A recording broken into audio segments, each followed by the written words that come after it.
Bonjour tout le monde, alors cette vidéo concerne les balances et les scorpions. On va aller voir un petit peu les énergies pour vous demain avec l'oracle des guerriers de lumière.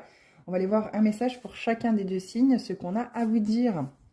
Alors balance, Ayam, je suis avec la carte 3, je suis l'amour, la sagesse et l'intelligence active qui s'exerce dans tout ce que je pense et dans tout ce que je fais aujourd'hui.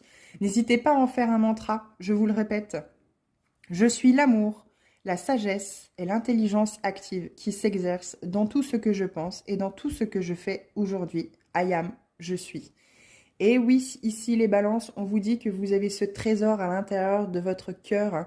N'hésitez pas à méditer sur votre chakra du cœur pour justement faire rayonner cette énergie d'amour, cette énergie verte qui vraiment va attirer à vous des personnes qui vont être aussi également dans cet amour inconditionnel.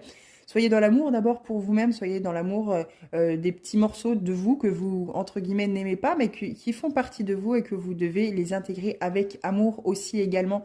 Vous êtes un être parfait comme vous êtes, à travers vos imperfections. On ne peut pas être en tout point spirituel et parfait partout. Il y a vraiment ici une notion de prendre conscience. Ah, vous voyez, ma machine à café vous le dit. Il y a vraiment une notion à prendre conscience que vous devez exister à travers la belle personne que vous êtes. Vous devez vous montrer tel que vous êtes. Vous n'avez pas besoin de surjouer en fait ou de prendre un rôle avec les autres. Faites les choses avec le cœur, parlez avec le cœur et pas avec le mental et vous verrez que vous allez pouvoir ranger des situations en un claquement de doigts avec les autres. Scorpion, carte 19. 9 et 1, 10. Nouveau départ, le chiffre 1, on repart à zéro, entre guillemets.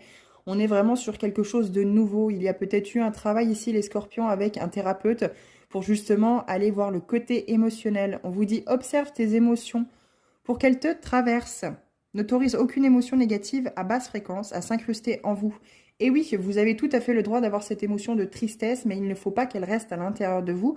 Il faut vraiment apprendre à évacuer ces boules d'énergie, en fait, finalement, qui stagnent, ces énergies négatives qui stagnent à l'intérieur de vous, qui peuvent être coincées dans certains de vos chakras. Moi, je pense le chakra du plexus solaire, celui qui vous empêche de rayonner, en fait, finalement, autant à l'intérieur qu'à l'extérieur. Prenez conscience aussi également de ce que vous souhaitez dans votre vie, de la belle personne que vous êtes aussi également, parce que finalement, ces émotions pourraient vous amener à avoir des réactions, peut-être à travers l'enfant intérieur, à travers des blessures de l'enfance que vous pourriez avoir, et du coup ne pas être authentique, ne pas être sincère, et finalement vous cacher derrière le masque de la blessure dont vous êtes porteur ou porteuse.